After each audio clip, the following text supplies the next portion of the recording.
علیہ وسلم نے فرمایا جب رمضان المبارک کا مہینہ آتا ہے تو آسمان کے دروازے کھول دیے جاتے ہیں. دوسرے طریق میں آیا ہے جنت کے دروازے کھول دیے جاتے ہیں.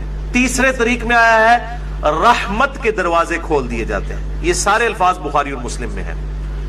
اور پھر ساتھ یہ الفاظ ہیں کہ جہنم کے دروازے، آگ کے دروازے بند کر دیے جاتے ہیں اور شیاطین جکڑ دیے جاتے ہیں. اچھا یہ آیا کہ شیاطین جو ہے وہ قید کر، اکثر لوگ سوال کر رہے ہوتے ہیں جی اگر شیاطین قید کر دیے جاتے ہیں پھر بھی چند لوگ ہیں جو نماز نہیں پڑھ رہے، چند نہیں اکثر لوگ نہیں پڑھ رہے ہوتے پھر بھی.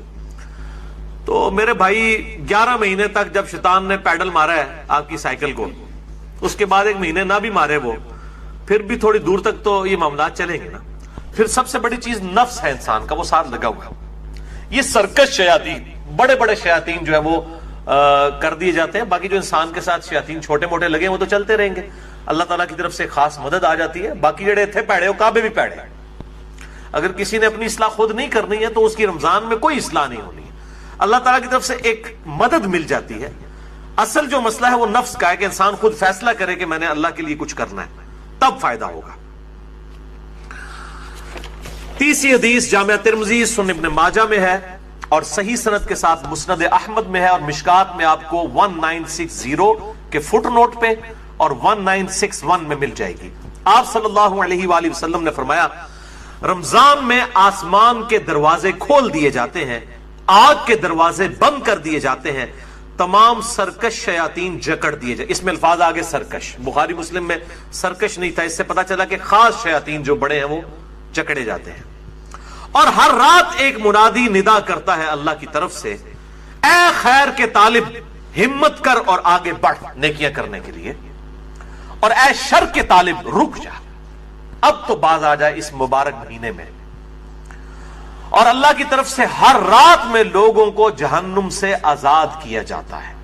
وہ جو روایت ہے وہ جعلی ہے کہ جی وہ پہلا اشرہ جو ہے وہ رحمت کا ہے، دوسرا جو ہے وہ مغفرت کا ہے، تیسرا دوزخ سے رہائی کا ہے. یہ تو ہر رات رہائی ہو رہی ہے. میں اس حدیث کو بھی بتا دوں گا بعد میں شعب الایمان کے حوالے سے. چوتھی حدیث بھی بخاری اور مسلم دونوں میں ہے، مشکات میں 1958.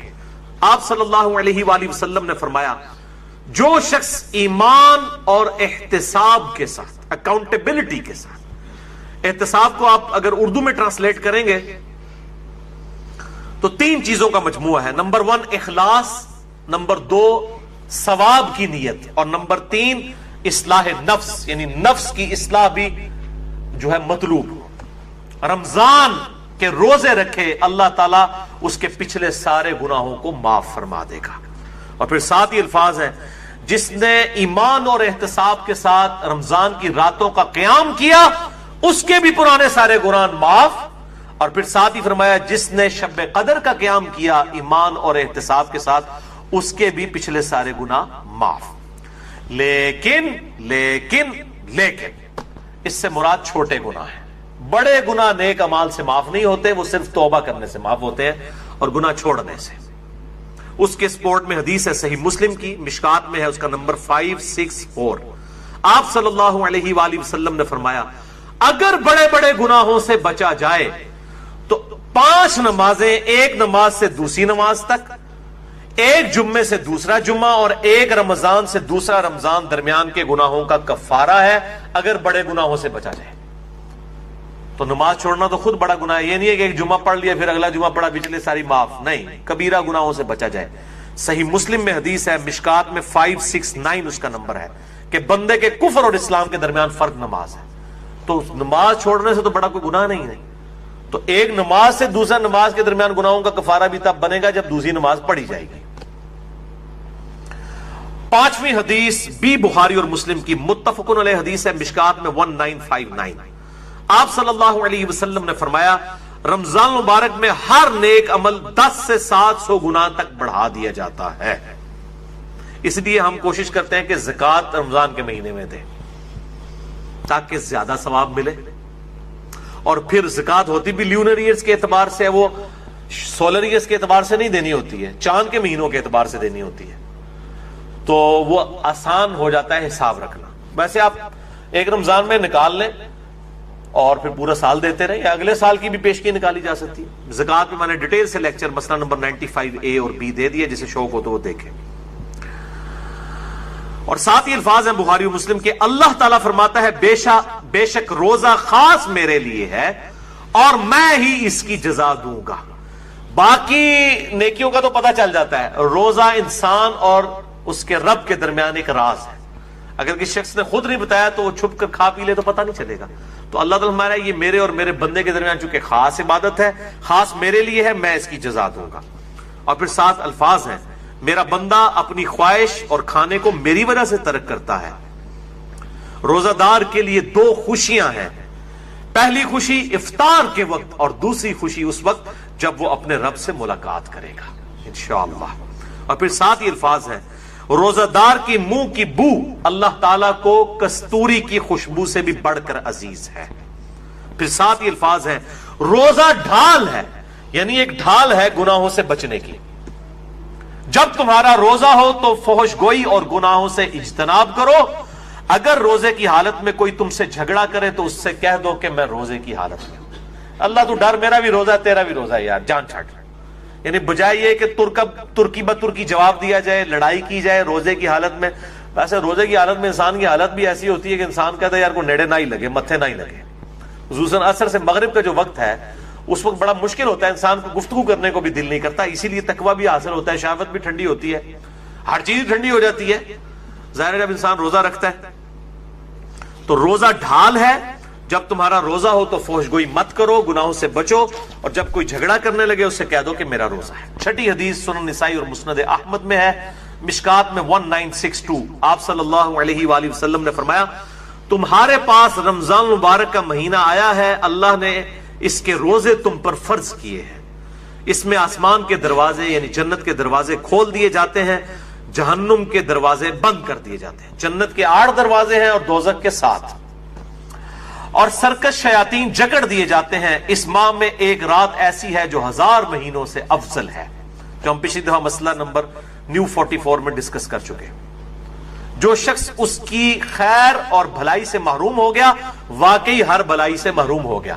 اور میں نے شب قدر کو پانے کا آسان طریقہ بتایا تھا، وہ جسے شوق ہو تو وہ لیکچر دیکھ سکتا ہے۔ اچھا، اسی کانٹیکسٹ میں ایک مشہور حدیث ہے جو اکثر ڈاکٹر اسرار صاحب بھی بیان کرتے تھے، لیکن وہ سخت ضعیف روایت ہے۔ اس میں کافی الفاظ تو باقی احادیث بخاری مسلم میں اور اس میں بھی موجود ہیں، لیکن کچھ الفاظ جو ہے اس کے ضعیف ہیں۔ وہ شعب الایمان امام بیہقی کی کتاب سے ہے اور مشکات میں 1965 نمبر ہے کہ آپ صلی اللہ علیہ وسلم نے شعبان کی آخری رات میں صحابہ سے خطاب کیا کہ اب رمضان کا مہینہ شروع ہونے والا ہے اور یہ برکتیں ہیں، وہ ساری وہی ہیں جو ہم ڈسکس کر چکے۔ اس کے اینڈ پہ آتا ہے کہ اس کا پہلا عشرہ، پہلے 10 دن رحمت کے ہیں، دوسرے 10 دن جو ہیں وہ مغفرت کے ہیں، اور تیسرے 10 دن جو ہیں وہ دوزخ سے چھٹکارے کے ہیں۔ اور پھر لوگوں نے اس کے اوپر خود سے وہ دعائیں بھی ڈیوائز کر لی ہوئی ہیں، بالکل جعلی روایت ہے یہ۔ اور اس کے ایک طریق کے اندر علی بن زید مشہور ضعیف راوی ہے، اور دوسرے طریق میں سلیمان راوی جو ہے وہ منکر الحدیث ہے۔ منکر الحدیث وہ راوی ہے جس کی حدیثیں ترک کر دی جائیں، یہ شدید ترین جرح ہوتی ہے۔ اسی طریقے سے یہ اکثر رمضان سے پہلے بھی وہ یہ میسج چل رہا ہوتا ہے کہ جس نے رمضان کے چاند دیکھنے کی خوشخبری، تو یہ وہ سب جعلی جھوٹی روایتیں ہیں، اور اس طرح کی روایتیں بالکل آگے بیان نہ کیا کریں، ان کی کوئی اصلیت نہیں ہے، اللہ سے ڈر جائے۔ مسئلہ نمبر 36 ہے میرا ضعیف الاسناد اور من گھڑت احادیث کے فتنے کا تحقیقی جائزہ۔ 7ویں حدیث بھی بخاری اور مسلم دونوں میں، آپ دیکھ لیں اکثر حدیثیں بخاری اور مسلم سے ہیں، مشکات میں 1957، اس میں الفاظ ہیں کہ جنت کے 8 دروازے ہیں، ان میں سے ایک دروازے کا نام ہے الریان، جو خاص ان لوگوں کے لیے ہے جو روزہ دار ہیں، ان کو اس دروازے سے آواز دی جائے گی کہ جو دنیا میں روزہ رکھا کرتے تھے، الریان دروازے سے ندا کی جائے گی اور ان کو جنت میں اس دروازے سے داخل کیا جائے گا۔ اس کے علاوہ ذاکرین کے لیے ہے اور قتال کرنے والوں کے لیے، مختلف نیکیوں کے لیے دروازے آئے ہیں۔ الم تر کیف فعل ربک باصحاب الفیل، کیا تم نے نہیں دیکھا کہ تمہارے رب نے ہاتھی والوں کے ساتھ کیا سلوک کیا؟ الم یجعل کیدہم فی تضلیل، کیا اللہ نے ان کے مکر و فریب کو ناکام نہیں کر دیا؟ کتنے کر و فر کے ساتھ وہ بادشاہ آیا تھا کہ میں کعبے کو ڈھانے جا رہا ہوں، پھر بدماشی اس نے کی جو عبد المطلب تھے نبی علیہ السلام کے دادا، وہ خانہ کعبے کے اس وقت سردار تھے، یعنی مکے کے، ان کے اونٹ بھی ہانک کے لے گیا، تو یہ پھر گئے جا کے اونٹ واپس لیے، تو اس نے کہا اونٹ تو لینے آئے ہو تو کعبہ، میں تو کعبہ گرانے کے لیے، ان کا کعبہ جس کا ہے وہ اس کی حفاظت کرے گا۔ یعنی عبد المطلب کا جو یقین تھا نا کعبے کے بارے میں، وہ آج کی سعودی حکومت کا نہیں ہے، یہ میں آپ کو یہ بتانا چاہ رہا ہوں۔ تو اللہ تعالیٰ فرماتا ہے کہ دیکھو ہم نے ان ہاتھی والوں کے ساتھ کیا کیا، ان کے مکر و فریب کو ناکام کر دیا۔ وَأَرْسَلَ عَلَيْهِمْ طَيْرًا أَبَابِيلَ، اور ہم نے بھیج دیے ان پر پرندے، غولوں کے غول، تَرْمِيهِمْ بِحِجَارَةٍ مِّن سِجِّيلٍ، جو ان پہ رمی کرتے تھے، برساتے تھے ان پہ پتھر، کنکریاں، چھوٹے چھوٹے پتھر کی کنکریاں اوپر سے پھینک، بس انہوں نے پھینکے ہی ہے، ظاہر ہے انہوں نے کوئی گنیں نہیں تھی اٹھائی نہیں، اتنی بلندی سے اگر چھوٹا سا پتھر بھی پھینک دیا جائے تو سر وہ آپ کو پتا ہے، آپ کو آج سائنس بتائے گی نا کہ ہر سیکنڈ میں 9.8 میٹر پر سیکنڈ کی رفتار اس میں ایڈ ہوگی، ویلوسٹی جو گریویٹیشنل ایکسلریشن ہے۔ تو سر آپ اتنی سی بھی چیز اگر آپ بلندی سے پھینک دیں اور ہر سیکنڈ میں اس کی رفتار 9.8 میٹر فی سیکنڈ ایڈ ہوتی انڈر گریوٹی کہاں سے کہاں آ جائے۔ آپ کو میں بتاؤں، یہ جو میزائل ٹیکنالوجی ہے نا، میزائل میں دو چیزیں ہوتی ہیں نا، ایک اگلا حصہ اس کا ہوتا ہے جو میزائل والا جس میں وار ہیڈ ہوتا ہے، اور ایک پیچھے والا حصہ ہے جس کو راکٹ کہا جاتا ہے۔ راکٹ جو ہے وہ 40 سے 45 سیکنڈ کے بعد الگ ہو جاتا ہے میزائل سے۔ 45 سیکنڈ کتنے ہوتے ہیں، لیکن وہ اس کو اتنا ایکسلریشن دے دیتا ہے کہ اس کے بعد وہ 800 900 2000 کلومیٹر تک بھی چلا جاتا ہے۔ یہ جب میزائل فائر ہو رہے ہوتے ہیں، آپ ذرا دیکھیں تو آپ کے سامنے موٹر لگ ہوتی نظر آئے گی، اور اس کے بعد وہ جا کے کتنا دور گرتا ہے، اتنا اس کو تھرسٹ مل جاتی ہے، کیونکہ وہ پھر ریئر ایٹماسفیئر میں اوپر چلے جاتے ہیں۔ اوپر جا کے ریئر ایٹماسفیئر میں ایئر کی فرکشن بہت کم ہوتی ہے، کیونکہ یہ ساری ڈینسٹی تو 50 کلومیٹر کے اندر ہی ہے نا، اوپر اگر آپ چلے جائیں تو آلموسٹ خلا ہی ہے 50 کلومیٹر کے بعد، تو وہاں پہ ریزسٹنس تو کوئی نہیں ہے۔ پھر وہ جاتا ہے، پھر جب اس کے بعد وہ یعنی اپنا پروجیکٹائل بناتے ہوئے جب یوں واپس، کوئی بھی چیز آپ پھینکیں گے ایک خاص ہائٹ پہ جا کے اس نے واپس آنا ہے، وہ جب واپس آتا ہے نا تو وہ زمین کی قوت کشش ثقل کی وجہ سے آتا ہے، تو وہ پھر اس کی رفتار صرف 5000 کلومیٹر پر آور بھی ہو جاتی ہے جا کے، صرف انڈر گریوٹی۔ تو گولی کی رفتار تو بہت تھوڑی ہے، 60 کلومیٹر، اور وہ 5000۔ تو یہ تو آپ دیکھ لیں کہ ایک کنکری اگر آپ 8 یا 10 کلومیٹر سے پھینکے تو وہ گولی ہے، کوئی چیز اس کے سامنے نہیں رکے گی۔ تو اللہ تعالیٰ ماتا ہے وہ برساتے رہے اللہ کے حکم سے کنکریاں، فَجَعَلَهُمْ كَعَصْفٍ مَأْكُولٍ، اور انہوں نے کھائے ہوئے بھوسے کی طرح کر دیا ہاتھیوں کو۔ یعنی ہاتھی اگر مرا پڑا ہو اور اس پہ آ کے چیلیں یا گدھ یا کوے آ کے اس کا گوشت کھائیں تو اینڈ پہ آپ کو کیا نظر آئے گا؟ اس کے ڈھانچے بھوسے کی فارم میں بکھرے ہوئے۔ تو یہ حالت ہو گئی ہاتھیوں کی، تو یہ بہت بڑا واقعہ تھا۔ اور دوسری صورت میں اللہ تعالیٰ نے قریش مکہ پہ اپنا ایک تو یہ احسان جتایا کہ تمہیں ابراہ کے لشکر سے پناہ دی، دوسرا احسان اسپیسیفکلی قریش کو، ظاہر ہے قریش کو اللہ تعالیٰ نے اب قیامت تک کے لیے چن لیا ہے، جیسے اللہ تعالیٰ نے بنی اسرائیل کو چنا تھا، انی فضلتکم علی العالمین، یا بنی اسرائیل اذکروا نعمتی التی انعمت علیکم، اے بنی اسرائیل اس نعمت کو یاد کرو جو ہم نے تم پہ کی، وَأَنِّي فَضَّلْتُكُمْ عَلَى الْعَالَمِينَ، اور تمہیں تمام جہان والوں پہ فضیلت دی۔ بعد میں پھر اللہ نے بنو اسماعیل کو، قریش کو، حضرت ابراہیم کے دوسرے بیٹے کی اولاد کو، بنو اسماعیل کو فضیلت دی، تو وہ قریش تھے۔ تو اب قریش مکہ کی طرف نبی علیہ السلام کی بعثت خاصہ تھی، بعثت عامہ تو پوری انسانیت کے لیے، وَمَا أَرْسَلْنَاكَ إِلَّا كَافَّةً لِلنَّاسِ بَشِيرًا وَنَذِيرًا، لیکن بعثت خاصہ جو ہے وہ قریش کی طرف تھی، عرب کے لوگوں کی طرف۔ تو ظاہر قریش نے ہی دعوت قبول کرنی تھی تو دنیا کو تل پٹ کرنا تھا، تو اللہ نے قریش کے لوگوں کو اپنا احسان یاد کروایا، لِإِيلَافِ قریش۔ اور یہ دیکھیں قریش کا قبیلہ واحد قبیلہ ہے جس کا نام قرآن میں آیا ہے۔ ویسے ساڑھے فرحان صاحب بھی قریشی نے، تو اللہ تعالیٰ نے فرمایا کہ لِإِيلَافِ قریش، بسبب اس کے کہ اللہ نے الفت پیدا کر دی قریش کے دل میں، محبت ڈال دی قریش کے دل میں، ایلافہم رحلۃ الشتاء والصیف، الفت کس چیز کی؟ تجارتی سفر کی، سردیوں کے موسم میں بھی اور گرمیوں کے موسم میں۔ ہمارے جو آج کل کے قریشی ہیں تو اے سی سے ہی باہر نہیں نکلتے، یہ ان قریش کے لوگوں کی بات ہو رہی ہے کہ اللہ نے کہا ہم نے ٹف ماحول کا تمہیں عادی کر دیا ہے اور تمہارے دل میں محبت رکھ دی ہے سفر کی، ریگستانی سفر جو دنیا کا مشکل ترین کام ہے، تو یہ اللہ نے تمہارے دل میں ایسی محبت ڈالی ہے کہ تم اتنا مشکل کام کرنے کے لیے بھی تیار ہو جاتے ہو، کتنا لمبا لمبا سفر کرتے ہو، سردیوں میں بھی گرمیوں میں بھی، اور کس لیے کرتے ہو؟ پیٹ کے لیے ہی، تجارت کرتے تھے۔ ظاہر ہے عرب کے اندر تو کچھ بھی نہیں اگتا تھا، یہاں ہندوستان سے جو مسالہ جات پہنچتے تھے وہ آ کے عرب کے بارڈر کے اوپر آتے تھے، وہاں سے وہ اٹھا کے یمن میں اور یعنی شام کے اندر لے کے جایا کرتے تھے، یہ ان کی تجارت ہوا کرتی تھی۔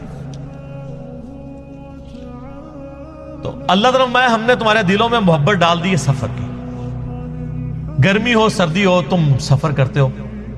یہ قریش کے اوپر اللہ کا احسان ہے کہ تمہارا سارا جو لائف لائن ہے تجارت ہے، اور اس تجارت کے لیے سفر بڑا ضروری ہے، سفر دنیا کا مشکل ترین کام ہے، اور تمہارے دل میں اللہ نے سفر کی محبت ڈال دی ہے، اتنے مشکل۔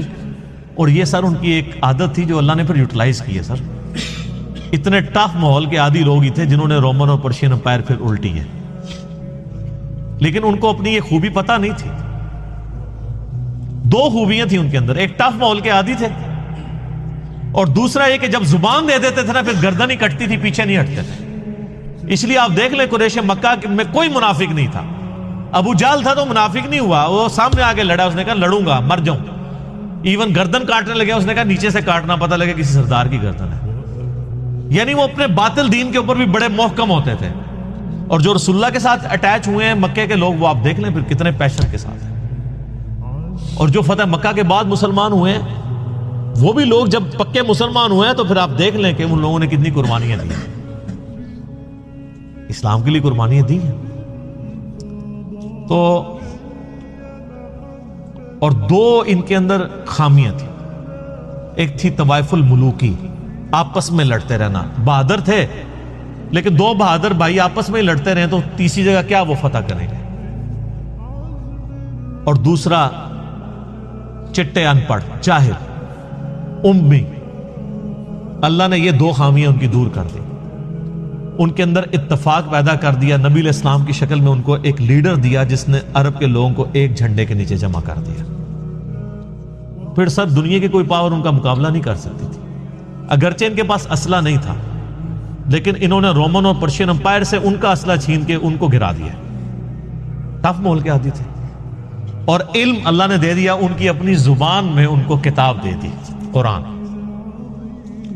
تو وہ لوگ جو ان کو امی اور جاہل کہا کرتے تھے، یہودی اور عیسائی، سر جس نے سورہ نساء، سورہ المائدہ، سورہ بقرہ پڑھی ہوئی ہے، سورہ آل عمران، اس کے سامنے کون سا یہودی پادری اور عیسائی پادری ٹھہر سکتا ہے دلائل میں، اور جبکہ اس کی اپنی زبان میں ہو اور عرب کے لوگوں نے وہ رٹی ہوئی ہو کتاب۔ علم اتنا محکم دیا کہ کوئی ان کے سامنے ٹھہر نہیں سکتا تھا۔ سر نجاشی کے دربار میں حضرت جعفر طیار نے صرف سورہ مریم ہی تلاوت کی تھی نا، تو سب کے اوپر سکتہ طاری ہو گیا تھا۔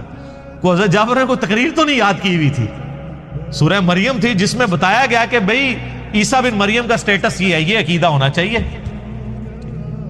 تو پھر نجاشی نے بھی ایک تنکا اٹھا کے کہا تھا کہ عیسیٰ اس تنکے سے بھی زیادہ نہیں ہے جتنا اس نے بیان کیا، یعنی منون اتنا ہی ہے، یہ تنکے جتنے بھی ایڈیشن نہیں ان میں کی جا سکتی۔ اللہ کے بندے ہیں۔ تو یہ اللہ تبارک و تعالیٰ نے قریش کے لوگوں کے اندر خوبی رکھی تھی. تو اللہ تعالیٰ نے ان کو پھر یہ اس چیز احسان جتایا ہے اپنا کہ دیکھو الفت پیدا کر دی ہے سفر کی کہ تم سفر اختیار کرتے ہو. تو اب پھر اس کا تقاضا کیا ہے؟ فَلْيَعْبُدُوا رَبَّ هَذَا الْبَيْتِ. جس گھر کا کھانا کھا رہے ہو، بیت اللہ کے نام کے اوپر قریش کے لوگ پورے عرب کے اندر ان کا ایک ٹیکا تھا، چودھری تھے یہ. ہر قافلہ لوٹا جاتا تھا، قریش کا قافلہ کوئی نہیں لوٹتا تھا. وہ کہتے تھے یہ تو کعبے کے متولی ہیں. ٹھیک ہے. اور یہ بھی ان کو ڈر لگا ہوتا تھا کہ کعبے میں 360 بت رکھے ہوئے ہیں، اگر ہم ان کے ساتھ ہینکی پینکی کی ہمارا بت ہی اٹھا کے پرے پھینک دیں گے. تو وہ بھی ان کو خطرہ رہتا تھا دوسرے قبیلوں کے. تو قریش کے لوگ بآسانی گرمی سردی سفر کرتے تھے ریگستان کا، اور بغیر کسی ڈر کے. دوسرا کوئی قافلہ بچتا نہیں تھا اور ان کے قافلے کو وہ ہاتھ نہیں ڈالتا تھا. ڈاکو تھے نا، وہ پتہ لٹیرے عرب کے لوگ، ان کا گزر بسر اس طرح ہوتا تھا قافلوں کو لوٹ کے.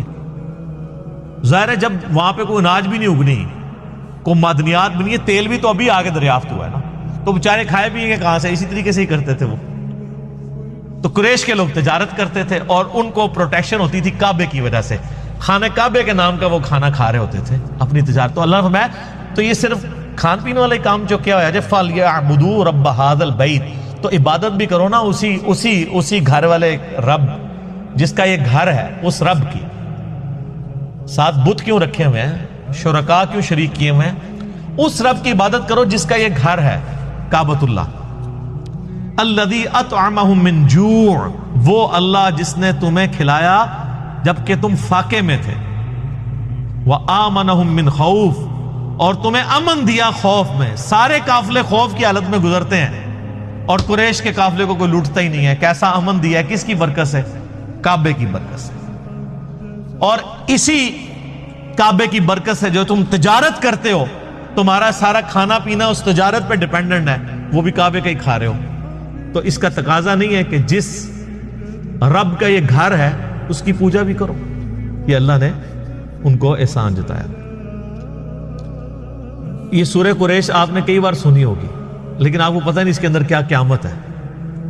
یہ قرآن کی وہ صورت ہے، میں جتنی بار پڑھتا ہوں نا میرے پہ وجد طاری ہو جاتا ہے. میں اس زمانے میں پہنچ جاتا ہوں کہ کس لیول پہ جا کے اللہ تعالیٰ نے اس قوم کو، جن میں قریش کے اندر ہی پیغمبر کو بھیجا ہے، اور اس قریش کی قوم کو اللہ نے تیار کیا ہے دنیا کی امامت کے لیے. اس ایک چھوٹی سی صورت میں آپ دیکھ لیں، اللہ تعالیٰ نے پوری کی پوری ان کی ہسٹری لپیٹ دی ہے. کیا سوز و گداز ہے. یہ تو قریش کے لوگ جب یہ صورت سنتے تھے تو پھر ان کی چیخیں نکلتی تھی کہ اللہ ڈائریکٹ ہم سے مخاطب ہو رہا ہے کہ دیکھو تمہیں اللہ تعالیٰ نے دنیا کی امامت کے لیے اٹھا لیا ہے. اس گھر کی وجہ سے سب کچھ کرتے تھے. اب وقت آ گیا کہ تم ہمارے پیغمبر کے ساتھ ملو، ان پہ ایمان لے کر آؤ اور خالص توحید کے ساتھ اللہ تعالیٰ کی عبادت کرو. تو دنیا میں پھر اللہ تمہیں امام بنائے گا. پھر امام بنایا نا قریش کے لوگوں کو. ایمان تو آخر میں لے کے آئے ہیں، کچھ لوگ شروع میں آ گئے، لیکن پھر حق ادا کیا ہے، اس میں کوئی شک نہیں ہے. تو یہ جناب سورہ قریش ہے. ہمارے جو قاری حضرات ہیں انہوں نے یہ 2 صورتیں رٹی ہوئی ہیں. ہر دوسری نماز میں علم ترى کیف فعل، پہلی رکعت ہی پڑھ دینا، دوسری رکعت ہی کے پڑھ دینا لإیلاف قریش. اس قاری سے پوچھا جائے یہ جو تو پڑھ رہا ہے اس کا مطلب تجھے پتہ ہے کیا ہے؟ لإیلاف قریش ایلافہم رحلۃ الشتاء والصیف. کیا قیامت مضمر ہے، کیا سوز و گداز ہے اس صورت کے اندر. ایک یہ صورت ہے، اور دوسری انشاءاللہ اگلی دفعہ آئے گی اذا جاء نصر اللہ والفتح، جس میں نبی علیہ السلام کی وفات کی خبر اللہ تعالیٰ نے دے دی کہ اب نبی نے اپنا کام پورا کر دیا ہے اور لوگ گروہ در گروہ دین میں داخل ہو رہے ہیں. اب نبی علیہ السلام کی دنیا سے رخصت کا وقت. یہ 2 صورتیں انتہائی سوز و گداز والی صورتیں، لیکن اس کے لیے جسے اسلامک ہسٹری پتہ ہے، جسے پتہ ہے کہ یہ دعوت کیسے اٹھی ہے اور چھا گئی ہے پوری دنیا کے اوپر، گراس روٹ لیول سے اٹھ کے چند لوگوں کے ذریعے اللہ تعالیٰ نے پوری دنیا کے اندر تبدیلی لے کے آئے. اگلی دفعہ انشاءاللہ آخری کلاس ہوگی ہماری، امید ہے انشاءاللہ. اللہ تعالیٰ سے دعا ہے جو حق بات میں نے کہی اللہ تعالیٰ ہمارے دلوں میں راسخ فرمائے. اگر جذبات میں میرے منہ سے کوئی غلط بات نکل گئی اللہ تعالیٰ ہمارے دلوں سے محو کر دے. ہمیں کتاب و سنت کی تعلیمات پر عمل کر کے دوسرے بھائیوں تک پہنچانے کی توفیق عطا فرمائے۔ اللہم صلی علی محمد وعلی آل محمد کما صلیت علی ابراہیم وعلی آل ابراہیم انک حمید مجید۔ اللہم بارک علی محمد وعلی آل محمد کما بارکت علی ابراہیم وعلی آل ابراہیم انک حمید مجید۔ سبحانک اللہم وبحمدک اشہد ان لا الہ الا انت استغفرک واتوب الیک وما علینا الا البلاغ المبین۔ جزاکم اللہ خیر۔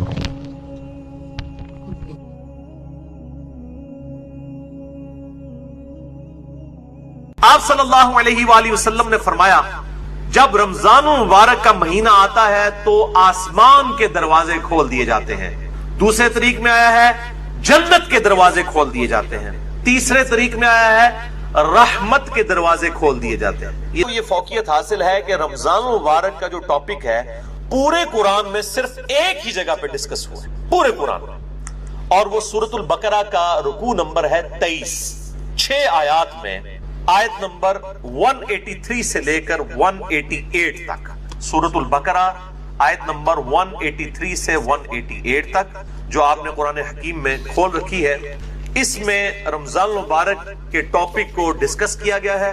پورے قرآن کے اندر اس ایک مقام کے علاوہ نہ کہیں پہ کسی روزے کا ذکر ہے، نہ رمضان المبارک کے حوالے سے کوئی ڈیٹیلز آئی ہیں سوائے اس ایک موقع کے۔ یہ 6 آیات انشاءاللہ ہم آج کور کریں گے، اور اس میں 6 آیات کے اندر 5 سب ٹاپکس ڈسکس ہوئے ہیں چھوٹے چھوٹے، میں وہ ساتھ ساتھ کلیریفائی کرتا چلا جاؤں گا۔ اعوذ باللہ من الشیطان الرجیم، بسم اللہ الرحمن الرحیم۔ سورۃ البقرہ رکوع نمبر 23 آیت نمبر 183 سے لے کر 188 تک۔ پہلے 2 آیات ہم ڈسکس کریں گے، آیت نمبر 183 اور 184، جس میں ٹاپک نمبر 1 ہے رمضان مبارک کی اہمیت اور مقصد کیا ہے اور اس کی فرضیت۔ اعوذ باللہ من الشیطان الرجیم، بسم اللہ الرحمن الرحیم۔ یا ایھا الذین آمنوا کتب علیکم الصیام، اے ایمان والو تم پر روزے فرض کیے گئے ہیں، کما کتب علی الذین من قبلکم، جیسا کہ تم سے جو پہلی امتیں گزری تھی ان پر بھی روزے فرض کیے گئے تھے۔ یہ امت محمدیہ صلی اللہ علیہ وآلہ وسلم کا خاصہ نہیں ہے، بلکہ جس طریقے سے نماز بھی اگلی امتوں پر فرض تھی اس کے طریقے میں فرق ہو سکتا ہے، اسی طریقے سے روزے بھی اگلی امتوں پر فرض کیے گئے تھے۔ اور مقصد کیا تھا؟ لعلکم تتقون، تاکہ تم متقی بن سکو۔ تقوی کا جو روٹ ورڈ ہے عربی میں وہ ہے وقا۔ وقا کہتے ہیں عربی میں بچنے کو، یعنی جس شخص کو یہ یقین ہو کہ کسی ہستی نے میری مرضی کے بغیر مجھے پیدا کیا ہے اور وہ میرے ساتھ کچھ بھی کرنے پر قادر ہے، اس کے خوف کی وجہ سے، اس کے ڈر کی وجہ سے گناہوں سے بچنا اور فرائض پر استقامت اختیار کرنا، یہ ہے تقوی۔ اب وہ گناہ حقوق العباد سے ریلیٹڈ بھی ہو سکتے ہیں اور حقوق اللہ سے ریلیٹڈ بھی ہو سکتے ہیں، اور فرائض بھی حقوق العباد سے ریلیٹڈ بھی ہو سکتے ہیں اور حقوق اللہ سے ریلیٹڈ بھی ہو سکتے ہیں۔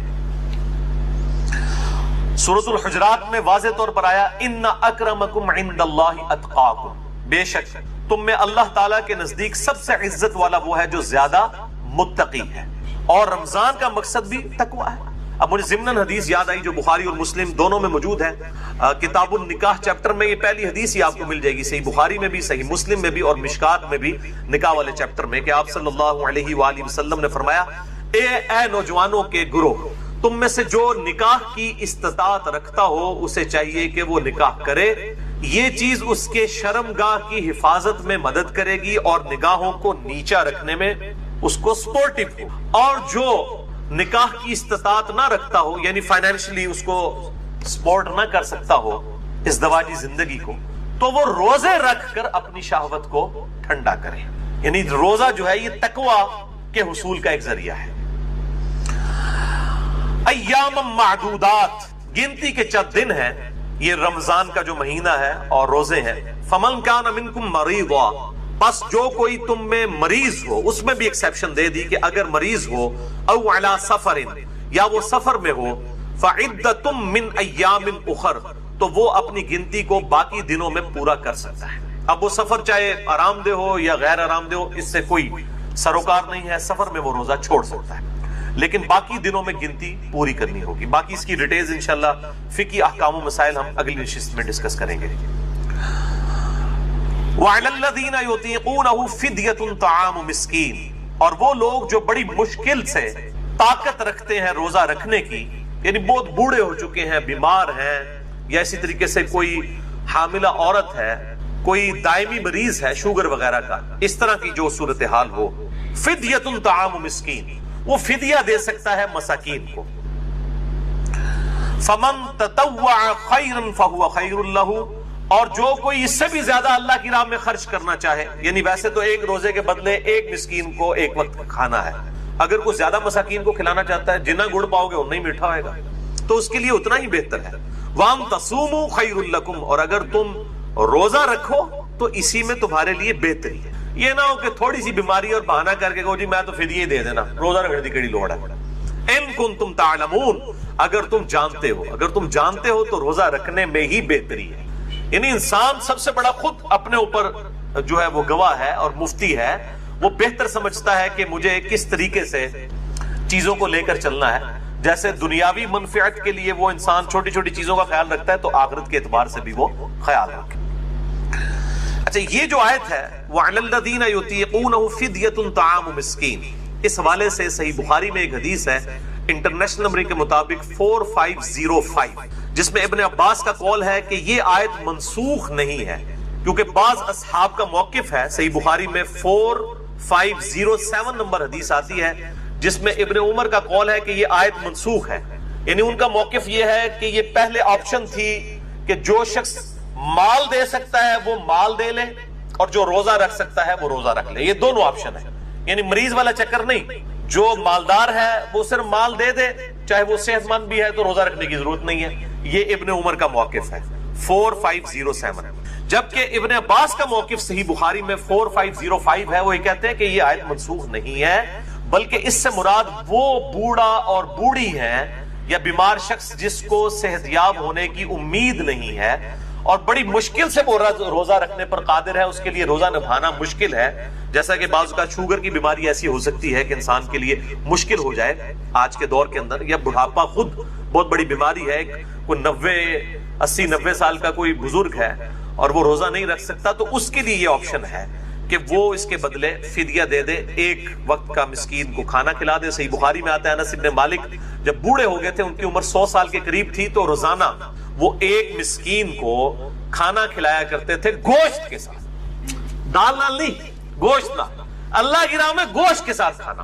اور یہ بھی آتا ہے کہ وہ بسا اوقات 30 مساکین کو اکٹھا بٹھا کر کھانا کھلا دیا کرتے تھے 30 کے 30 روزوں کا۔ تو یہ دونوں طرح آپشن موجود ہے، جس طرح بھی کر لیا جائے۔ میں انشاءاللہ اگلی دفعہ اس پہ ڈیٹیل بات کروں گا۔ اگلی آیت سورۃ البقرہ آیت نمبر 185 رمضان مبارک کی فضیلت اور روزوں کی فرضیت اور شرعی احکام سے ریلیٹڈ ہے، یہ سب ٹاپک ہے اس کا۔ شہر رمضان الذی انزل فیہ القرآن، رمضان کا مہینہ وہ ہے جس میں نازل ہوا قرآن، یعنی یہ رمضان کی فضیلت ہے کہ قرآن اس میں نازل ہوا ہے۔ اور کب نازل ہوا؟ انا انزلناہ فی لیلۃ القدر، جس کے حوالے سے پچھلی دفعہ میری تقریباً کوئی 1 گھنٹہ 20 منٹ کی گفتگو ہے، مسئلہ نمبر نیو 44 شب برات اور شب قدر کے حوالے سے، میں آج اس کی ڈیٹیل میں نہیں جاؤں گا۔ ہدی للناس، جو انسانیت کے لیے ہدایت ہے، وبینات من الہدی، اور اس میں ہدایت کے روشن دلائل موجود ہیں، والفرقان، اور حق اور باطل میں تمیز کرنے والی یہ کتاب ہے۔ یعنی اولڈ ٹیسٹمنٹ، نیو ٹیسٹمنٹ کے بعد یہ اب فائنل ٹیسٹمنٹ ہے، الفرقان، حق اور باطل میں تمیز کرنے والی کتاب۔ یہ قرآن حکیم کے اعتبار سے رمضان کو فضیلت حاصل ہے کہ رمضان مبارک میں اللہ تعالیٰ کی طرف سے آخری پیغام قیامت تک کے لیے انسانیت کے پاس جو آیا وہ اس مہینے میں نازل ہوا۔ اب یہ بڑا ڈیٹیل طرف ٹاپک ہے، اس پہ میرے 2 لیکچرز ہیں۔ مسئلہ نمبر 1 امام الانبیاء کی دعوت قرآن 2 گھنٹے کا، اور حال ہی میں ریکارڈ ہوا ہے مسئلہ نمبر 167 رسول اللہ صلی اللہ علیہ وآلہ وسلم کی اپنی امت کے خلاف گواہی۔ جو سورۃ الفرقان کی آیت نمبر 30 ہے، وقال الرسول یا رب ان قوم اتخذوا هذا القرآن مہجورا، اور رسول اللہ صلی اللہ علیہ وسلم شکایت کریں گے قیامت کے دن کہ اے اللہ میری قوم نے قرآن کو پیٹ کے پیچھے ڈال دیا تھا، یعنی قرآن کے نظریات کو چھوڑ دیا تھا۔ یہ بڑی سخت آیت ہے، اس کے کانٹیکسٹ میں نے تقریباً 2 گھنٹے کی گفتگو کی تھی، مسئلہ نمبر 167، جسے شوق ہو تو وہ دیکھے۔ فمن شہد منکم الشہر فلیصم، تو جو کوئی بھی تم میں رمضان کا مہینہ پائے تو اسے چاہیے کہ وہ رمضان کے روزے رکھے۔ ومن کان مریضا، اور جو کوئی مریض ہو، او علی سفر، یا سفر پر ہو، فعدۃ من ایام اخر، تو وہ یہ گنتی بعد کے دنوں میں بھی پوری کر سکتا ہے۔ اللہ تعالیٰ کی طرف سے آسانی ہے مسافر کے لیے اور مریض کے لیے۔ یرید اللہ بکم اليسر، اللہ تعالیٰ تو تمہارے لیے آسانی چاہتا ہے، ولا یرید بکم العسر، اور اللہ تعالیٰ تمہارے لیے مشکل نہیں چاہتا۔ لیکن مولوی آپ کے لیے مشکل چاہتا ہے، کبھی آپ کے لیے آسانی نہیں چاہے گا۔ اور عجیب طرح کی وہ لاجک سے، وہ نہیں جی اس زمانے تے سفر ہوندے سن جناب، وہ گھوڑیاں ہوتے تھے، اونٹ ہوتے، بڑے مشکل سفر سن، آج کل تو ٹرین میں سفر ہے اور ہوائی جہاز میں، آج کل روزہ نہیں چھوڑنا چاہیے۔ بھئی یہ قیامت تک کے لیے حکم باقی ہے، اللہ تعالیٰ نے آسانی دی ہے، چاہے ٹرین میں بھی سفر ہو، جہاز میں بھی، میں نے سارے سفر کیے ہوئے ہیں، سفر بہرحال سفر ہوتا ہے، بڑا مشکل ہوتا ہے سفر، تو اللہ تعالیٰ کی طرف سے دی ہوئی آسانی کو چھیننے کی کوشش نہ کرے۔ بخاری اور مسلم دونوں میں حدیث ہے، لوگوں کو آسانیاں بتاؤ، خوشخبریاں دو، ان کو متنفر نہ کرو دین سے۔ وَلِتُكْمِلُوا الْعِدَّةَ، اور اللہ تو چاہتا ہے کہ بس تم گنتی پوری کر لو، یعنی یہ جو 30 یا 29 مہینے میں جو 29 یا 30 روزے ہیں، یہ گنتی پوری کر لو، اور ظاہر ہے 29 سے کم نہیں ہوں گے، 30 سے زیادہ نہیں ہوں گے۔ ایک شخص اب رمضان المبارک سعودیہ سے رکھ کے آیا اور یہاں پر 30 روزے ہو جاتے ہیں، وہاں ایک دن پہلے روزہ ہے، اب اس کے یہاں پہنچتے یہاں 29واں ہے اور اس کا 30واں ہے، تو اب وہ 31واں روزہ نہیں رکھے گا۔ 31واں جو اس کا روزہ ہے، یہاں کا 30واں جو پاکستان کا بن رہا ہوگا، اس دن وہ روزہ نہیں رکھے گا، لیکن عید بھی نہیں کرے گا، عید مسلمانوں کے ساتھ ہی کرے گا، باقی مسلمانوں کے ساتھ، تو روزہ وہ چھوڑ دے گا، کیونکہ گنتی پوری کرنی ہے۔ اور چاند کا مہینہ بخاری اور مسلم میں آتا ہے، یا تو 30 دن کا ہوتا ہے یا 29 کا۔ وَلِتُكَبِّرُوا اللَّهَ عَلَى مَا هَدَاكُمْ، تاکہ تم تکبیر بلند کرو اس بات پر کہ اللہ نے تمہیں ہدایت دی، وَلَعَلَّكُمْ تَشْكُرُونَ، اور تاکہ تم اللہ تعالیٰ کا شکر ادا کرو۔ اور یہ دونوں کام ہم کرتے ہیں عید الفطر کے دن۔ روزوں کی جب گنتی پوری ہوتی ہے تو عید الفطر کے دن ہم تکبیرات بھی بلند کرتے ہیں، اللہ اکبر اللہ اکبر، لا الہ الا اللہ واللہ اکبر، اللہ اکبر وللہ الحمد۔ ادھر بھی ہے نا کہ تم اس کی تکبیر بیان کرو اور شکر ادا کرو، حمد بھی کرتے ہیں ہم اس کا، تکبیر بھی بلند کرتے ہیں، اور یہ تکبیرات اہل سنت اور اہل تشیع کے درمیان کامن ہے، مسلمانوں کا اجماع ہے ان تکبیرات کے اوپر۔ عید الفطر کے موقع پر آہستہ آواز میں پڑھی جائیں گی، اور عید الاضحیٰ یعنی بڑی عید، قربانی کی عید کے موقع پر بلند آواز سے۔ اب اگلی جو آیت ہے سورۃ البقرہ آیت نمبر 186، وہ تیسرا ٹاپک ہے رمضان المبارک کی روحانی منزل کا حصول۔ یہ بہت کریٹیکل آیت ہے، اس آیت پہ کم از کم میں 5 گھنٹے بول سکتا ہوں۔ فی الفل وَإِذَا سَأَلَكَ عِبَادِي عَنِّي فَإِنِّي قَرِيبٌ، اے میرے محبوب صلی اللہ علیہ وآلہ وسلم، جب میرے بندے آپ سے میرے متعلق سوال کرتے ہیں تو فرماؤ میں تمہارے بالکل قریب ہوں۔ اجیب دعوت الداعی اذا دعان، ہر پکارنے والے کی پکار کو سنتا ہوں جب وہ مجھے پکارتا ہے، لیکن شرط کیا ہے؟ فَلْيَسْتَجِيبُوا لِي وَلْيُؤْمِنُوا بِي لَعَلَّهُمْ يَرْشُدُونَ، لیکن لوگوں کو بھی چاہیے کہ وہ میرا حکم مانے اور مجھ پر ایمان لائیں جیسا کہ ایمان لانے کا حق ہے، تاکہ وہ ہدایت پا جائیں، رشد و ہدایت پا جائیں۔ یعنی یہ ون وے ٹریفک نہیں ہے، گاڈ کو رسپانس کریں گے پھر آگے سے رسپانس ملے۔ وَالَّذِينَ جَاهَدُوا فِينَا لَنَهْدِيَنَّهُمْ سُبُلَنَا، جو لوگ ہماری راہ میں کوشش کریں گے ہم ان کے لیے اپنی راہیں کھولیں۔ یہ نہیں ہے کہ انسان جو ہے وہ کوشش کوئی نہ کرے اور پھر کہے کہ اللہ تعالیٰ میرے ساتھ وہ والا معاملہ فرمائے، نہیں۔ جب میرے بندے آپ سے میرے متعلق سوال کریں فرما دیجئے میں تمہارے بالکل قریب ہوں، ہر پکارنے والے کی پکار کو سنتا ہوں جب وہ مجھے پکارے، لیکن لوگوں کو بھی چاہیے کہ میرا حکم مانے اور مجھ پر ایمان لائیں جیسا کہ ایمان لانے کا حق ہے۔ اب یہ بڑی امپورٹنٹ آیت ہے، اس کو میں نے ڈکلیئر کیا ہے انسانیت کا میگنا کارٹا۔ 13ویں صدی عیسوی کے اندر اور بعد میں پھر 17ویں صدی عیسوی کے اندر ریوائز کیا گیا۔ میگنا کارٹا ایک آئینی چارٹر تھا جو کنگڈم تھی انگلستان کی، اس کی طرف سے کہ بادشاہ پر عوام کے کیا حقوق ہیں، اور اس میں یہ تھا کہ ہر شخص کا یہ حق ہے کہ وہ بادشاہ وقت کا دروازہ کھٹکھٹا سکتا ہے۔ اسے کہا جاتا تھا میگنا کارٹا. انسانیت کا میگنا کارٹا یہ ہے کہ اللہ تعالیٰ فرماتا ہے کہ ہر شخص مجھ سے رابطہ کر سکتا ہے. جب میرے بندے میرے متعلق اے محبوب صلی اللہ علیہ وآلہ وسلم آپ سے سوال کریں تو آپ فرمائیے میں تمہارے بالکل قریب ہوں. اب یہ بڑا اچھا موقع تھا کہ جب میرے بندے آپ سے میرے بارے میں پوچھیں تو آپ فرما دیجئے کہ میں عرش کے اوپر ہوں. یہ بھی تو کہا جا سکتا ہے. جس طرح آج سلفیوں کو فکر پڑ جاتی ہے جی یہ وہ قریب کہہ دیا تو وہ کہیں وہ وحدت الوجود نہ ہو جائے, فلاں نہ ہو جائے, یہ نہ. یہ تو بڑا خطرناک موقع تھا, یہاں تو یہ بات ہی نہیں کرنی چاہیے. تو اس لیے میں نے اس اعتبار سے بڑے ہی ایکسٹریم رویے ہیں جہمیہ کی طرف سے بھی اور آج کے بعض سلفی علماء کی طرف سے بھی, یہ بہت ایکسٹریم رویے ہیں. اللہ تعالیٰ اپنے عرش پر مستوی ہے جیسا کہ اس کی شان کے لائق ہے, اور وہ عرش پہ ہوتے ہوئے ہمارے ساتھ ہے جیسا کہ اس کی شان کے لائق ہے. اس کی تعویل کرنا جو ہے 11,000 وولٹ کو ہاتھ ڈالنے والی بات ہے. ورنہ صحیح مسلم میں حدیث ہے کہ ہر شخص کا دل رحمان کی 2 انگلیوں میں. یہ کہتے ہیں جی وہ اگر آپ کہیں گے اللہ ہمارے ساتھ ہے, جب آپ ٹائلٹ جاتے ہیں اس وقت بھی اللہ ہوتا ہے, تو ان سے آگے پھکی والا سوال کریں کہ جب آپ ٹائلٹ میں جاتے ہیں اس وقت رحمان کی 2 انگلیوں میں اللہ آپ کا دل ہوتا ہے؟ اب تو آپ الفاظ کو نہ پھر تعویل نہ کریں. یہ بڑا خطرناک معاملہ ہے. یہاں پہ بھی دیکھیں جب میرے بندے میرے بارے میں پوچھے تو فرماؤ بالکل قریب ہوں تمہارے. کیسے قریب ہوں؟ جیسا کہ اس کی شان کے لائق. اس حوالے سے ایک میرا کلپ ہے جس میں میں نے حنفیوں اور سلفیوں دونوں کے ایکسٹریم رویوں کا رد کیا, کیونکہ حنفی بعض کا بالکل جہمیوں والا عقیدہ پروپیگیٹ کرتے ہیں اور بعض سلفی, ساروں کی نہیں میں بات کر رہا, بعض سلفی جو ہے بالکل مجسمہ والا عقیدہ پروپیگیٹ کرتے ہیں. میرا ایک کلپ ہے یوٹیوب پہ, آپ لکھیں رومن میں اللہ کہاں ہے یا انگلش میں لکھ دیں ویئر از اللہ, سب سے ٹاپ پہ میرا وہ کلپ انشاءاللہ کھل جائے گا جس میں میں نے میرا خیال 12-13 منٹ میں یہ معاملہ کلیئر کیا ہے. تو میں یہ کسی موقع پہ بھی نہیں چھوڑوں گا کہ میں یہ ضرور ایڈریس کروں گا کہ اللہ تعالیٰ کے بارے میں عقائد اس طریقے سے پروپیگیٹ نہ کریں کہ وہ قیامت والے دن تھوڑے گاٹے فٹ ہو جائیں. بالکل اللہ تعالیٰ عرش پہ ہے جیسا اس کی شان کے لائق ہے. الرحمن علی العرش استویٰ, اور قرآن میں نحن اقرب الیہ من حبل الورید, ہم تمہاری رگے جان سے بھی زیادہ تمہارے قریب ہیں جیسا کہ اس کی شان کے لائق ہے. تم 3 نہیں ہوتے, چوتھا وہ تمہارے ساتھ ہوتا ہے. تم 5 نہیں ہوتے, چھٹا وہ تمہارے ساتھ ہوتا ہے. وَهُوَ مَعَكُمْ أَيْنَمَا كَانُوا, تم جہاں کہیں بھی ہو تمہارے ساتھ ہوتا ہے. کیسے ہوتا ہے؟ جیسا کہ اس کی شان کے لائق ہے. آپ کیوں اس میں انجینئرنگ کرنے کی کوشش کر رہے ہیں, اس کی ڈیٹیلز میں جانے کی؟ اللہ کی صفات لَيْسَ كَمِثْلِهِ شَيْءٌ, اللہ کی مثل کوئی شے نہیں, نہ جہمیہ بنے نہ مجسمہ بنے. یہ بہت خطرناک معاملہ ہے اور اس میں ڈر جانے کا مقام ہے. اب یہ روحانی منزل ہے کہ رمضان کی آیات کے بیچ میں یہ آیت کیوں ڈالی گئی ہے کہ جب میرے بندے تم سے میرے متعلق پوچھیں تو فرماؤ میں تمہارے بالکل قریب ہوں, ہر پکارنے والے کی پکار کو سنتا ہوں. کیوں؟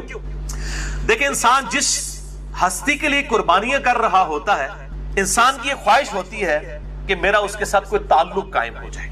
رمضان مبارک میں کیا ہوتا ہے کہ دن کے وقت ہم روزہ رکھ کر اپنے کھانے پینے اور باقی جو ضرورتیں ہیں ان سے کنارہ کشی اختیار کر کے بیسیکلی اپنے حیوانی جسم کو کمزور کرتے ہیں, اور رات کو قرآن پاک کی قرات سن کر قیام اللیل میں اپنے روحانی جسم کو مضبوط کرتے ہیں. دونوں طرف سے آپ دیکھیں, ادھر سے جسم کمزور ہو رہا ہے اور یہاں سے روح کو غذا مل رہی ہے. تو ظاہر ہے کہ جب جسم کمزور ہوگا, روح کو غذا ملے گی تو روحانی پہلو انسان کا ڈومیننٹ ہو جائے گا. پھر اس کے بعد اندر سے خود یہ آواز اٹھے گی, صحابہ سے اٹھتی تھی, کہ جس رب کے لیے ہم قربانیاں کر رہے ہیں وہ رب کدھر ہے؟ وَإِذَا سَأَلَكَ عِبَادِي عَنِّي فَإِنِّي قَرِيبٌ, اے میرے محبوب صلی اللہ علیہ وآلہ وسلم جب میرے بندے آپ سے میرے بارے میں پوچھے تم فرماؤ میں تمہارے بالکل قریب ہوں. کوئی ٹینشن نہ لو, جس رب کے لیے قربانیاں کر رہے ہو نا وہ ہر وقت تمہارے ساتھ ہے. تمہاری قربانیاں رائے گاہ نہیں جائیں گی. یہ دن کے وقت بھوک کی تکلیف, پیاس کی تکلیف برداشت کرنا اور رات کو جگراتا کاٹنا, قیام اللیل کر کے, یہ قربانیاں رائے گاہ نہیں جائیں گی. اور جب انسان کو یہ یقین ہونا کہ جس کے لیے انسان قربانی کر رہا ہے وہ اس کو دیکھ رہا ہے اس حال میں, تو انسان کو صبر نصیب ہو جاتا ہے. یہ دنیا میں بھی ہے. آپ کسی دنیاوی دوست کے لیے قربانی کریں اور تکلیف اٹھائیں اور آپ کو یہ پتا چل جائے کہ آپ کے دوست کو بھی یہ بات پتا چل گئی ہے کہ آپ کو اس کی تکلیف اٹھانی پڑ رہی ہے, تو ایک اندر سے روحانی خوشی ملتی ہے کہ یار جس کے لیے کر رہا تھا اس کو پتا چل گیا کہ میں نے اس کے لیے قربانی کی ہے.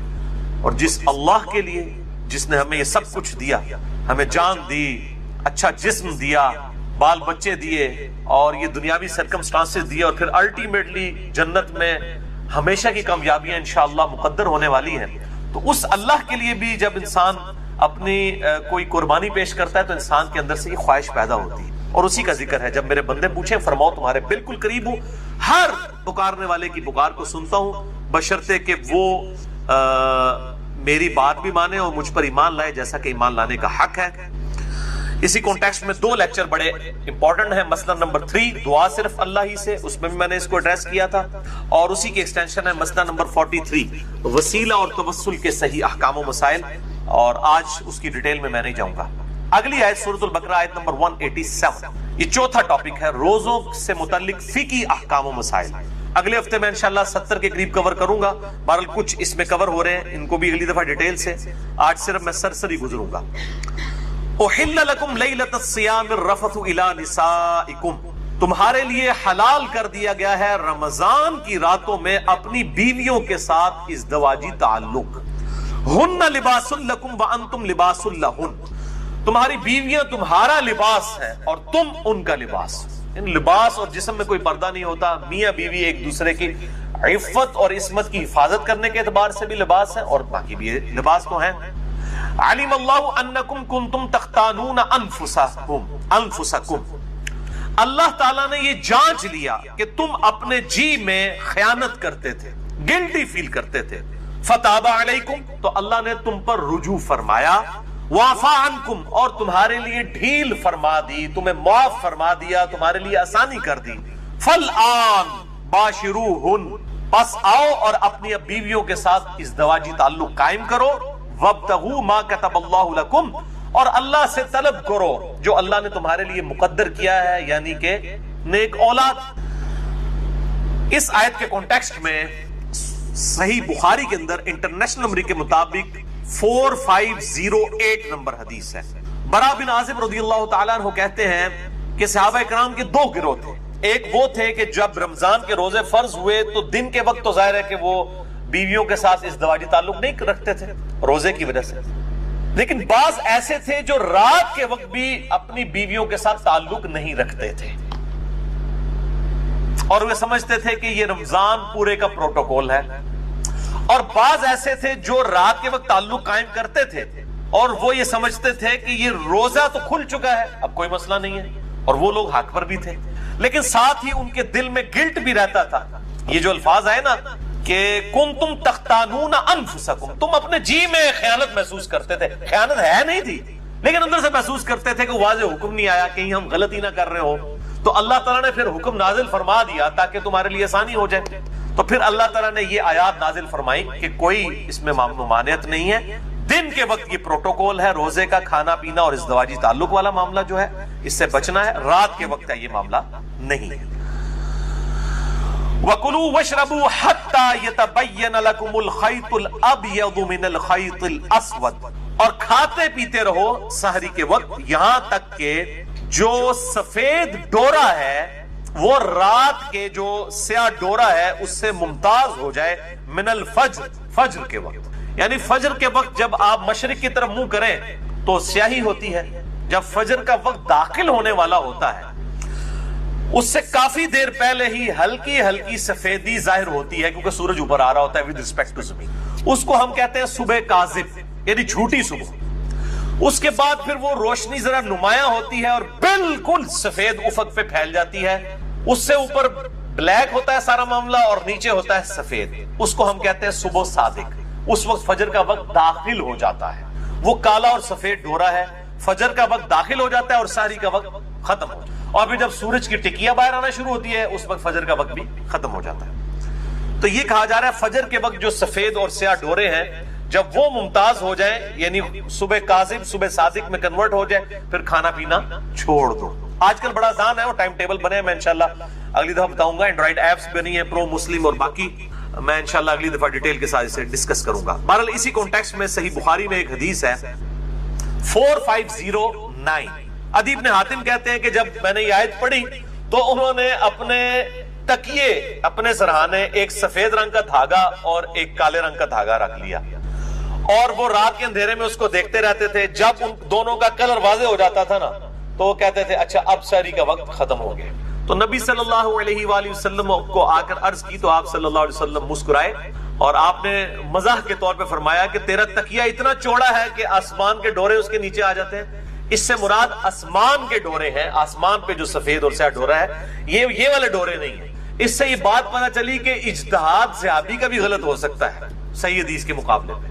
اب انہوں نے اجتہاد ہی کیا نا، تو نبی صلی اللہ علیہ وسلم کی صحیح حدیث انہیں پہنچی تو ان کو پتا چلا کہ یہ اجتہاد غلط تھا. یہ پکی ہے خصوصاً اپنے مقلدین علماء اور بھائیوں کے لیے جو کہتے ہیں اجتہاد. تو یہ اجتہاد کو ہم بھی مانتے ہیں لیکن کتاب و سنت اجماع کے بعد. اجتہاد تو صحابی کا بھی غلط ہو سکتا ہے کتاب و سنت کے مقابلے میں. وہ صحابی کا اجتہاد ہی تھا نا کہ کالا اور سفید ڈورا, انہوں نے اپنے دماغ سے سوچا, لیکن اللہ کے نبی کی حدیث آئی, آپ نے فرمایا کہ نہیں اس سے مراد وہ ہے. تو اب اس میں کوئی ضد نہیں کر لیجیے. تو قرآن حکیم میں ہر چیز موجود ہے, انسان تھوڑا سا تفکر کرے تو حق بات انسان کو پتہ چل جائے گی. ثم اتم الصیام الی اللیل, اور پھر اس کے بعد روزے کو رات تک مکمل کرو. اب یہ بڑا کڑوا ٹاپک ہے اور بون آف کنٹینشن ہے سنی اور شیعہ کے درمیان. میں انشاءاللہ اگلی دفعہ یہ مسئلہ بھی حل کر دوں گا. یہاں پہ الفاظ یہ نہیں ہے کہ روزے کو مکمل کرو شام تک, یہ الفاظ ہیں روزے کو مکمل کرو رات تک. اور رات کی ڈیفینیشن کے اعتبار سے جو اختلاف پایا جاتا ہے, میرے نزدیک سنی اور شیعہ دونوں ہی اپنی جگہ موقف پہ درست ہیں, اور بسا اوقات سنی علماء جو ہیں وہ شیعہ کے ساتھ بالکل خیانت کر رہے ہوتے ہیں اس مسئلے میں, اور بعض اوقات شیعہ. دنیا کے اندر سب سے بہترین کلام 4 کلمات ہیں, میرے ساتھ دہرائیے گا. سبحان اللہ والحمد للہ ولا الہ الا اللہ واللہ اکبر. یہی وجہ ہے کہ صحیح بخاری کی روایت ہے, یہ کلمات کوئی پڑھ لے رات اس کی آنکھ کھلے تو یہ کلمات پڑھ لے. اور ایک دوسری روایت میں ولا حول ولا قوت الا باللہ کے بھی الفاظ ہیں.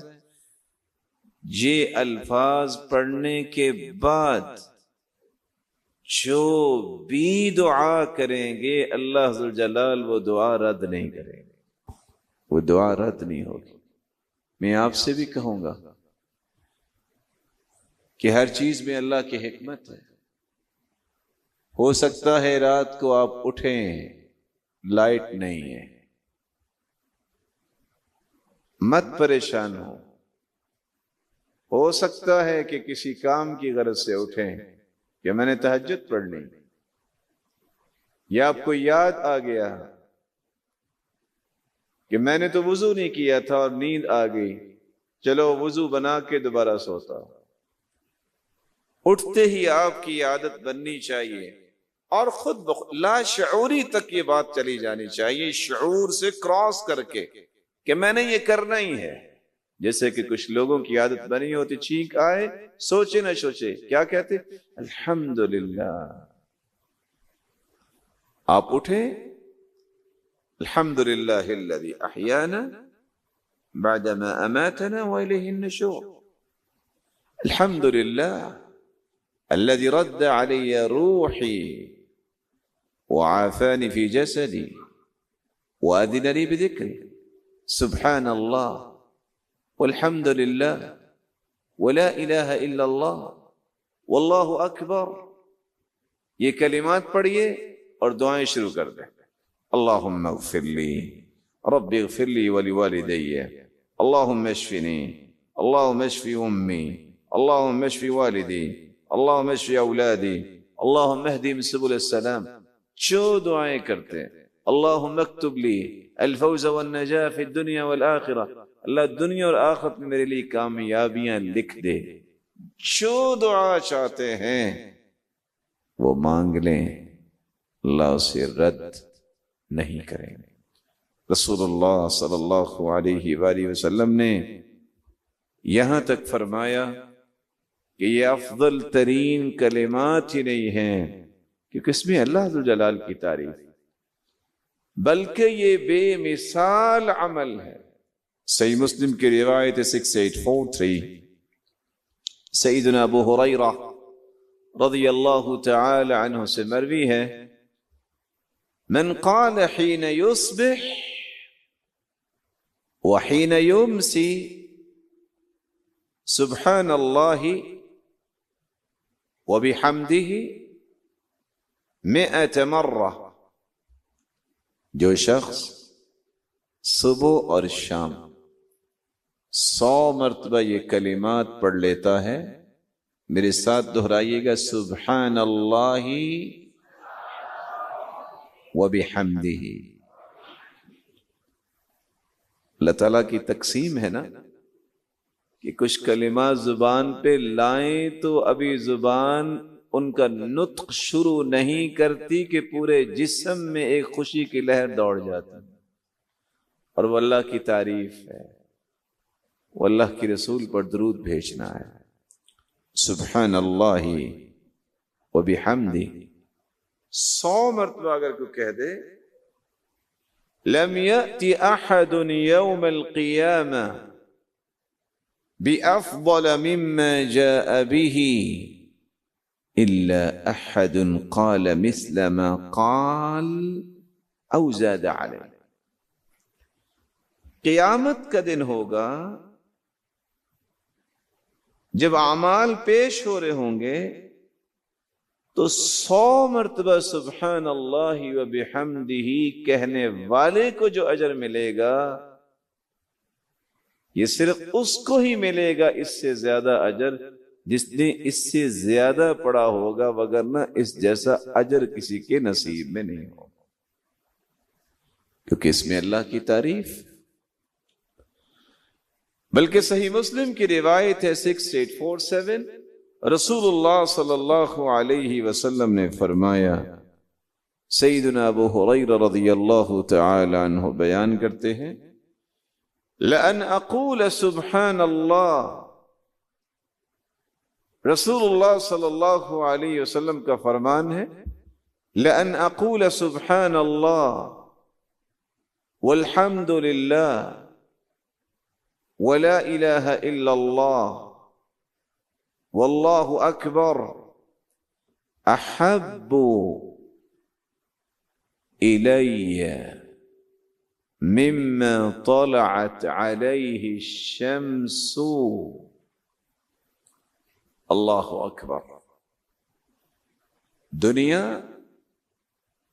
اگر ساری کی ساری مجھے مل جائے، اس سے زیادہ میرے نزدیک پیاری چیز یہ ہے کہ میں یہ 4 کلمات کہہ دوں جو پوری دنیا سے بہتر ہیں، سبحان اللہ والحمد للہ ولا الہ الا اللہ واللہ اکبر۔ بلکہ رسول اللہ صلی اللہ علیہ وآلہ وسلم نے فرمایا، صحیح الجامع کی روایت ہے 3214، سیدنا ابو ہریرہ رضی اللہ تعالی عنہ بیان کرتے ہیں، خذوا جنتکم من النار، اگر آگ سے بچنے کی کوئی ڈھال لینا چاہتا ہے تو وہ کیا ہے؟ یہ کہہ دو، سبحان اللہ والحمد للہ ولا الہ الا اللہ واللہ اکبر۔ یہ 4 کلمات قیامت کے دن تمہارے چاروں طرف ڈھال بن جائیں گے، تمہیں جہنم نہیں جانے دیں گے۔ فَإِنَّهُنَّ يَأْتِينَ يَوْمَ الْقِيَامَةِ مقدمات معقبات مجنبات وَهُنَّ الْبَاقِيَاتِ الصَّالِحَاتِ۔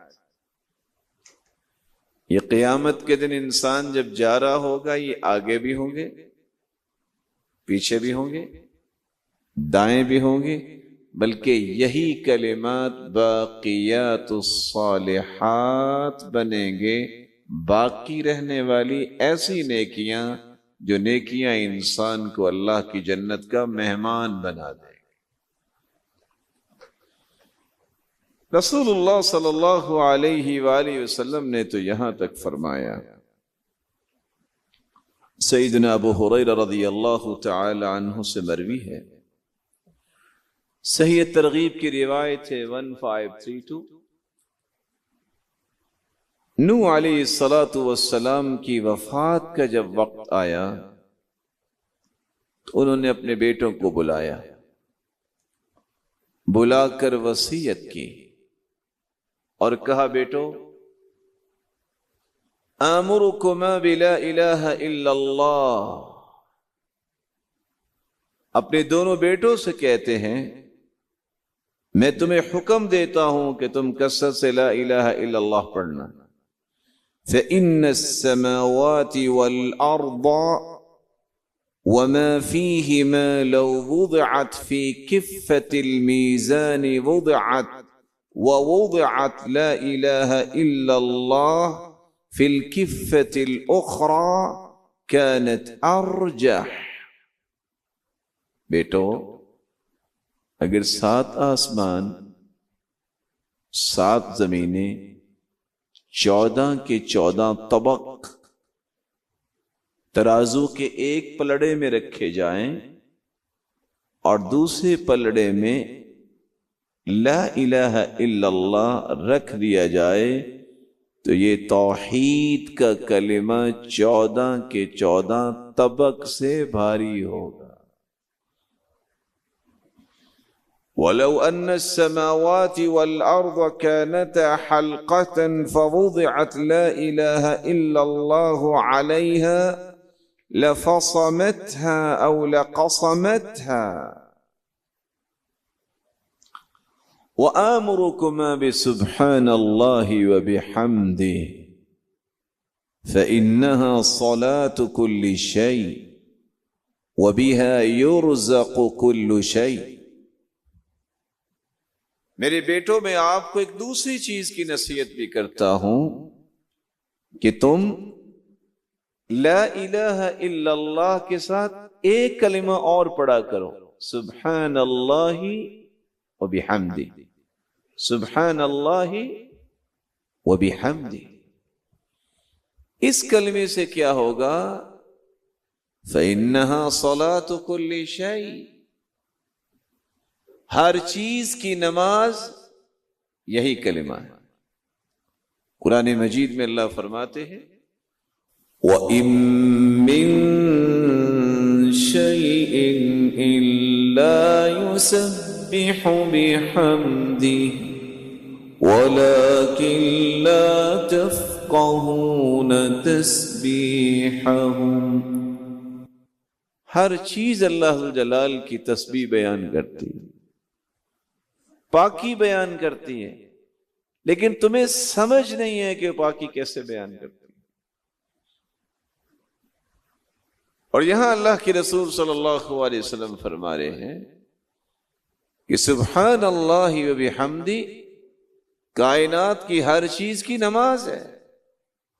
وَبِهَا يُرْزَقُ كُلُّ شَيْءٍ، یہ اس سے بڑا انعام ہے کہ سبحان اللہ وبحمدہ یہ کلمات اتنے مبارک ہیں، ان کلمات کی وجہ سے ہر ایک کو رزق عطا کیا جاتا. تو رزق کی فراوانی اگر کسی کو درکار ہو تو ان کلمات کو کثرت سے پڑھے. بلکہ صحیح ترغیب کی ایک روایت ہے 1564، سیدنا انس بن مالک رضی اللہ تعالی عنہ بیان کرتے ہیں جاء رجل بدوی الى رسول اللہ صلی اللہ علیہ وسلم، ایک دیہاتی شخص آیا اللہ کے رسول صلی اللہ علیہ وسلم کے پاس. آج کتنے لوگ اس بات پہ پریشان ہوتے ہیں کہ مجھے دیہاتی نہ کہیں. یاد رکھنا دیہاتیوں میں 2 وصف ہیں، یہ سیدھے ہو جائیں تو ان جیسا سیدھا کوئی نہیں ہوتا، کیونکہ ان میں تکلف نہیں ہوتا، اور اگر ان کے مزاج میں اکھڑا پن آ جائے تو ان جیسا کوئی ضدی بھی نہیں ہوتا. الاعراب اشد کفرا ونفاقا. لیکن اللہ ذو الجلال جن کو ہدایت دے دے وہ پھر مثالی بنتے ہیں. یہی وجہ ہے کہ ایک شخص دیہاتی جب آ کے مجلس میں بیٹھا تو عذاب کی باتیں ہو رہی تھی، پھر اللہ ذو الجلال کی صفت بیان ہوئی رحمان الرحیم. تو پوچھتا ہے مرنے کے بعد کہاں جانا ہے؟ تو اس نے کہا اللہ کے پاس. کہتے ہیں وہ اللہ جو رحمان رحیم ہے؟ کہا جی ہاں. کہتے پھر خیر ہے، اس کی صفت ہے نا رحمان رحیم، وہ رحم ضرور کرے گا. بس سیدھے ہو جاؤ، اس کی بات مان لو، پریشانی والی کوئی بات نہیں. اگرچہ اس نے بڑی سادگی سے یہ بات کی ہے، لیکن حقیقت یہ ہے کہ اس نے ہر چیز کو بیان کر دیا. جاء رجل بدوی الى رسول اللہ صلی اللہ علیہ وسلم فقال یا رسول اللہ صلی اللہ علیہ وسلم علمنی خیرا. دیہاتی آ کے کہتا ہے اللہ کے رسول صلی اللہ علیہ وسلم مجھے کوئی خیر سکھا دے، خیر کی بات سکھا دے. آپ نے فرمایا کہو قل سبحان اللہ والحمد للہ ولا الہ الا اللہ واللہ اکبر وعقد بیدہ اربعا. آپ نے اسی طرح 1 2 اور 3 اور 4 انگلیاں اس طرح بند کی. ثم ذهب، اس نے یہ خیر کے 4 کلمات سنے اور چل دیا. فقال سبحان اللہ والحمد للہ ولا الہ الا اللہ واللہ اکبر. یہ 4 کلمات پھر کہتا ہے، ثم رجع، واپس آ گیا. فلما رآہ رسول اللہ صلی اللہ علیہ وسلم تبسم. جب اس دیہاتی کو واپس آتے دیکھا تو اللہ کے رسول مسکرا دیے. وقال تفکر البائس فقال یا رسول اللہ، لگتا ہے کہ اس نے کچھ سوچا ہوگا کہ یہ میں کیا کہہ رہا ہوں. وہی بات ہوئی اور آ کے کہتا ہے یا رسول اللہ صلی اللہ علیہ وسلم سبحان اللہ والحمد للہ ولا الہ الا اللہ واللہ اکبر هذا كله للہ فما لی. یہ 4 کلمات تو اللہ کے لیے ہیں، میرے لیے. رسول اللہ صلی اللہ علیہ وآلہ وسلم نے فرمایا اذا قلت سبحان اللہ، جب تم کہتے ہو سبحان اللہ، قال اللہ صدقت، تو اللہ ذوالجلال تمہیں فرمائیں گے میرے بندے تم نے سچ کہا ہے. وَإِذَا قُلْتَ الْحَمْدُ لِلَّهِ، جب تم کہو گے الحمدللہ، قال اللہ صدقت، تو اللہ فرمائیں گے تو نے سچ کہا ہے. وَإِذَا قُلْتَ لَا إِلَهَ إِلَّا اللَّهِ، جب تم کہو گے لا الہ الا اللہ، قال اللہ صدقت، تو اللہ فرمائیں گے تو نے سچ کہا ہے. وَإِذَا قُلْتَ اللہ اکبر، جب تم کہو گے اللہ اکبر، قال اللہ صدقت، تو اللہ ذوالجلال فرمائیں گے تو نے سچ کہا ہے. 4 مرتبہ جس کو اللہ ذوالجلال فرما دے کہ تم سچے ہو، تم سچ کہہ رہے ہو، اس سے بڑا انعام بھی کوئی ہے دنیا میں؟ فتقول، یہ 4 کلمات کے بعد تم یہ کہہ دینا اللہم اغفر لی، اے اللہ مجھے معاف فرما. جو ہی رمضان کا مہینہ شروع ہو، ایک مسلمان کو مزید 7 کام کرنے چاہیے. ایسے تو بہت سارے کام ہیں، لیکن 7 مہم کاموں کی طرف ایک مسلمان کی توجہ ہونی چاہیے. سب سے پہلا کام جو رسول اللہ صلی اللہ علیہ وآلہ وسلم نے صحابہ کرام کو سکھایا اور صحابہ کرام کو سمجھایا اور اس کی روشنی میں انہوں نے اپنی زندگی گزاری. من صام رمضان ایمانا واحتسابا غفر له ما تقدم من ذنبه. اور دوسری روایت کے الفاظ ہیں من قام رمضان